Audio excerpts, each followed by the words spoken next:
노고님이 굉장히 잘 했던 게 구성원들을 스트레치 시키는 거라고 생각을 하거든요. 그러니까 를 좀 해주실 수 있을까요? 저는 사실 들을 정말 많이 활용했었어요. 네, 저희가 인재 밀도 관리라는 주제로 이야기를 하고 있는데 이제 인재 유지에 대해서 한번 얘기를 해보겠습니다. 우리가 인재 얘기를 하고 있는데 도대체 인재는 뭘까요?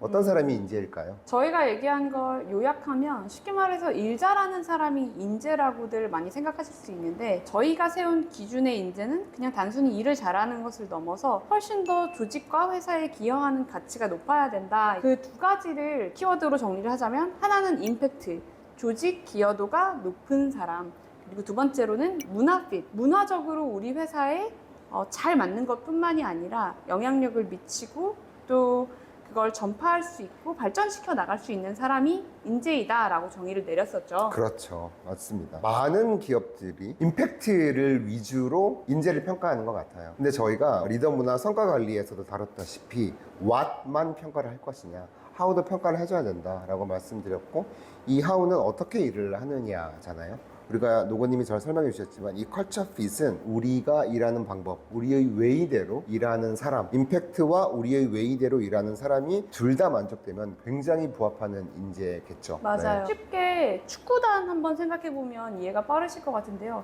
아무리 기량이 뛰어나고 혼자만의 퍼포먼스가 높아도 사실 팀플레이거든요. 근데 회사도 마찬가지라고 생각해요. 누군가 한 사람의 높은 퍼포먼스로 낼 수 있는 성과는 극히 드물다고 생각을 하고, 그렇기 때문에 저는 임팩트뿐만이 아니라 뭐 축구 선수로 치면 기량이겠죠. 그것뿐만이 아니라 팀과 작전 방식, 플레이하는 방식을 맞출 수 있는 능력도 굉장히 높게 책정을 하고 판단을 해야 된다라고 봅니다. 맞습니다. 인재의 정의 정리해보자면 조직의 임팩트, 조직에서 기대하는 성과에 얼마나 큰 기여를 하느냐, 임팩트와 우리가 정의한 우리가 일하는 방법, 웨이대로 어떻게 일을 하느냐가 굉장히 중요한 두 가지 축이 될 것 같고, 이 말은 그 뜻이기도 해요. 이렇게 말하면 당연히 그렇지 라고 생각을 할 수도 있지만, 사실 반대로 생각하면 아무리 임팩트가 높아도 우리랑 문화핏이 맞지 않는 것뿐만이 아니라 뭐 발전의 가능성도 높지 않아 라고 판단됐을 때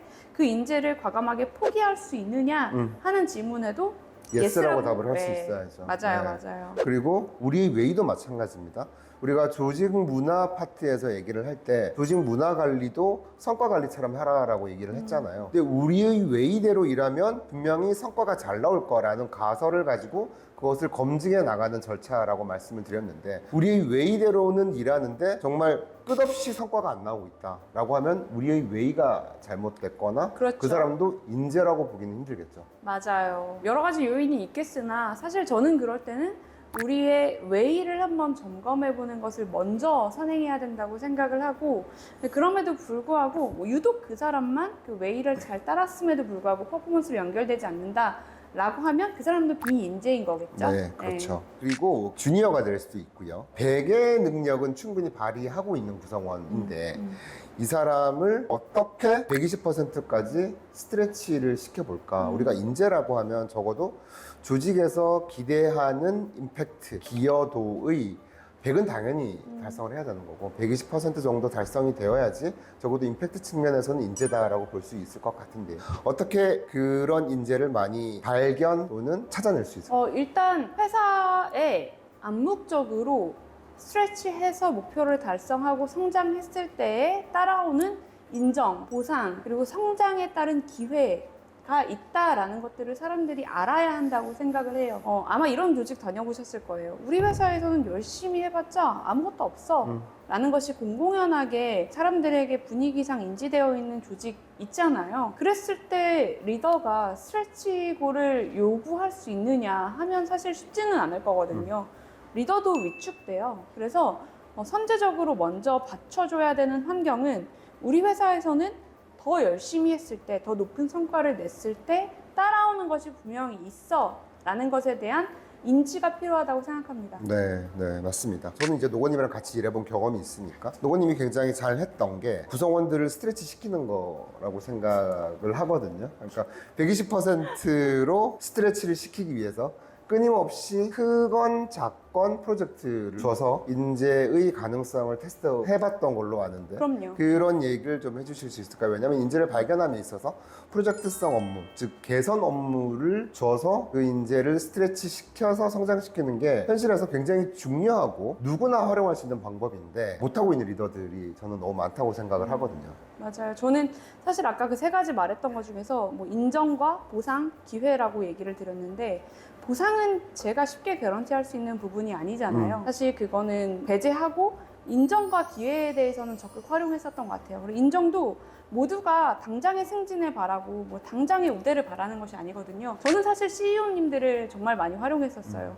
우리 팀 프로젝트가 이렇게 성공적으로 했고 이 친구가 그걸 리드를 해서 이런 성과를 이끌어냈는데 이게 우리 조직에 우리 회사에 미치는 영향이 이거다라는 걸 CEO님에게 굉장히 적극적으로 알렸고 그걸 통해서 인정의 맛을 이 친구가 알게 하는 것 그런 선순환 과정을 좀 열심히 했었던 것 같고요. 특히 주니어나 아니면 우리 회사에 온 지 오래 안 되시는 분들은 초기에 그런 경험들을 몇 번 하게 되면 사실 에너지가 굉장히 올라가거든요. 맞아요.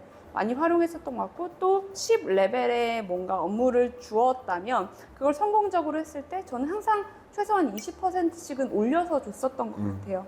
그거를 저는 기회라고 생각했어요. 그 친구가 훨씬 더 다양한 직무에 도전을 해보고 한 번도 해보지 않았었던 또는 이 정도 수준을 넘어서는 그런 업무를 해보는 게 그 친구의 성장에 제가 해줄 수 있는 기여다라고 생각을 했습니다. 네, 맞습니다. 그리고 우리가 인재를 유지하는 전략으로서 이런 얘기를 했었죠. 조직을 떠나는 이유를